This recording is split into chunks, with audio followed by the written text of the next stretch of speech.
هذا واحد من زملائي رجل يعني ثقيل ولا يهمني يسمع، عاقل يعني ما شاء الله تبارك الله. أنا أعرف فيه صفات المرجلة والعقل والثقل والحكمة وبعد النظر. يا سلام. يعني موفق بأمور كثيرة ما شاء الله تبارك الله.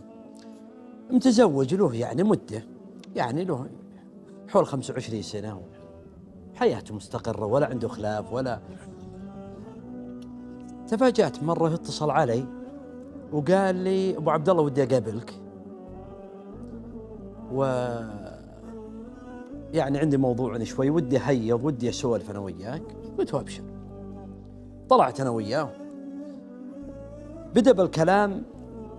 يعني الرجل يعني أنا خابره، ما هو بعجل أبد بطرح سواليفه، لكن نبرة الألم بسواليفه حسيته يعني من يوم من بدأ. قلت له أبو فلان وش الأمر؟ قال والله يا أبو عبد الله أنا بعطيك وش اللي عندي وبسمع رأيك. أنا تفاجأت إن زوجتي يعني بشكل مفاجئ قالت يا أبو فلان ودنا كل واحد يشوف طريقه. كل واحد يشوف طريقه. طبعا الآن هو متزوج له حوالي 30 سنة، مستقر ولا عنده خلاف. يقول أنا والله إني حسب أول الأمر مزح، يعني حتى هالأمور ذي ما بمزح، لكن يقول يعني من الصدمة والشيء اللي فاجأ ما تصورته. يقول قفلت النقاش أنا وياه، يقول بعد فترة أعادت الطلب بشكل جاد، وإنه ترى ودي والله أشوف طريقي وأنت الله ييسر أمرك. يقول حاولت، فتحت حوار معه، سولفت معه، أم فلان وش أنت ناقدة علي، عندك ملاحظات، شايفة علي شيء يعني مكدر خاطر، مقصر بنفقة، مقصر يعني بشيء من واجبات. يقول ما في إجابة ولا فيه. يقول يغلب علينا الصمت بالحوار، أطرح عليها الأسئلة. فلانة عندك طيب شيء ممكن تكتبينه لي بالواتس، ممكن تسجلي لي تسجيل، ممكن تكتبين لي بورقة. يقول ما في إجابة ولا فيه. راح عليه فترة، قلت له تبي تجلسين عند هلت فترة، تبي فترة نقاهة، تبي تريحين، يمكن شيء عرضي، يمكن شيء نفسي، يمكن تحتاجين قراءة، يمكن تحتاجين عيادة مثلا طبيب نفسي أو تطرحين اللي عنده. لا تكلمينا، خلي الموضوع يعني من طرف آخر. وأنا الحين والله يا أبو عبد الله جلست الآن بشكل يعني متحير.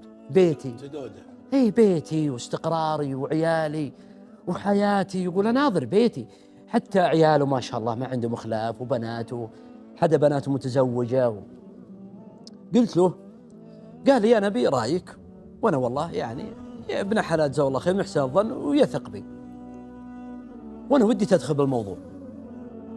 قلت له أنا ما دام انك أنت وصلت لهالمرحلة مفترض انك تبتعد، خلاص لا تعيد الأسئلة، وش عندس وش اللي مضيق صدرك وش اللي خلاص يعني لن تجد إجابة. وأهله ما في تجاوب، لأني سألته قال أهله كأنهم سايرين موقع الحياد، ما حبوا يطلبون. قلت أنا خل أدخل أنا على الخط، حتى المرة يعني موظفة ولا عندها خلاف، يعني عاقلة وتفهم. قال لي يبشر. تواصلت أنا معه وقلت له فلانة هذا فلان طرح لي ورفيق لي وأنا وياه واحد، والرجل متألم وشان، فأرجوت إذا كان في شيء واضح واعتبرين مستأمن على اللي تقولينه، إذا كنت تشوفين تقدحين بدينه أو خلقه أو بصفاته، صدقيني إني لا أوصل له إني أكون أنا أعينك على مسألة الفراق. إذا قيمت أن الوضع هذا لا يمكن ترميمه أو تلحيمه أو تزيينه أو تهذيبه أو تعديله، إذا كانت الأمر، لأنه بعض الأمور ما بمجال. صحيح أن الطلاق مؤلم ويوجع، لكن بالنهاية في بعض المرات علاج، ولم يجعله الله عز وجل إلا أنه له حكمة. لكن التريث وعدم تعجله. فاستمعت لي لما قضيت. قلت سألت بالله أنت تبي تفرقين بيت مستقرة؟ قالت لا والله بس أنا ما عندي يعني شيء واضح، بس أنا ودي أستقل، ودي أبدأ حياتي. طبعا عشان أختصر بالموضوع، أكثر من مرة كتبت له، حاولت أجيبه منه، أطرح عليه، طلعت بخلاصة ما فيه، يعني ما في شيء واضح. صحيح أنه في قشور، وفي كل إنسان بيطرح أمر لازم يبرر مهما كان، لكن في تبرير. أي نعم، غير أحسنت. وفي شيء العقلاء والمدركين يدري أنه هذا مجرد يعني قشور من الشيطان. أي نعم. فاللي أنا وصلته على ما تفضل أبو عبد المحسن أن الأمر هبه، وشيء واضح أنه ما انطلق من أساس منطقي. طبعا أنا أختصر الوقت لأنه طال شوي الوقت بهالموضوع ذا. وجلس وهو قال لي، الزوج قال لي يا أبو عبد الله والله لا يعلم بالموضوع إلا أنت، ولا ودي يتشعب الموضوع، وعطى رأيك وتراي بتخذ قرارك. طبعا طالت المدة وصار في فجوة، وابتعدت وراحت لأهلها وحسوا عياله وكذا. فقلت له أنا عندي رأي وسوه، باعتقادي أنه قد يحل، لأني أنا أشوف الموضوع متجه لشيء مجهول، فأنت تطرح عليها الأمر هذا إن رأيته يعني اقتنعت بطرحي. قال وشو؟ قلت خله تطلب جلسة تشتغل على الجهة الرسمية، تطلب من المحكمة جلسة خلع، أنت لا تطري الطلاق، وإذا أخذت موعد عطن خبر، راسله وقال له يا فلانة أنت جازمة؟ قالت منتهية. قال أجل ترى أنا بالنسبة لي لن أبدأ بالطلاق، أنا من بادئ بالطلاق، لكن الشيء الكرة مرمات. قالت أجل أنا ترى أبى أقدم. قال الحمد لله الدولة وضعت وزارة عدل وكل يحفظ حقه، ما عندي مشكلة. قدمت، أرسل لي هو الموعد وقال لي أبو عبد الله تراها أرسلت. قلت بقابلك. قابلته، قلت شوف يا أبو فلان، أنا أدري أنه رأيي ذا قد يوجعك شوي يعني يضيق صدرك، لكن فيما ظهر لي أنه قد يبين بعض الأمور. هل الغبر ذا يبي يطير، هالعجاج اللي مارن عليكم إن شاء الله أنه يبي يطير. قلت له اكتب له رسالة، قل له شوف يا أم فلان، الآن الموعد باقي له تقريبا 20 يوم، هل 20 يوم خليها فترة جلسة بينك وبين نفسك، تفكير قوي وتفكير عميق، وتأملي وضع أسرتنا، وتأملي فيما يسألك الله عز وجل عنه، إن تبي تطلبين طلاق من غير سبب، وإني فيما بيني وبين الله حاولت إني أفهم وش السبب ولا أبديت، يعني اللي بيني وبين الله ما علي شيء أنا. واجلسي مع نفسك، استشيري العاقلات أو العقلاء، تأملي. بالنهاية إذا وصل يوم الجلسة اعتبري طلاقك نافذ. ترى الآن أحدد موعد طلاقك بالموعد إذا استمريتي، بمعنى أنا ما عندي استعداد أجلس بالمحكمة، أبى أحافظ على أسرتي وأحافظ على سمعتي، ولا نبجالس نتخاصم أنا وياك. يوم الموعد إذا جاء وأنت ما زلتي، ترى اعتبري طلاقك تام في هذا. إذا سحبتيها الحمد لله. فأنا معلقا هذا الأمر. قال والله أنها باه شوي مجازفة. قلت والله هذا رأيي. قال ابشر. كتب الرسالة وعدلت بها أنا وياه وارسله. قلت هنا وجهة نظري، قفل النقاش معه ولا تناقشه كل هال20 يوم، وانشغل بروحك، وراعي عاد بر وراعي روحك، انشغل ووكل وفوض أمرك لله عز وجل. ترى الأمور طيبة، أنا أعرفك أنت راعي نية طيبة. راحت 10 أيام، يقول لا مراسلة ولا حاجة.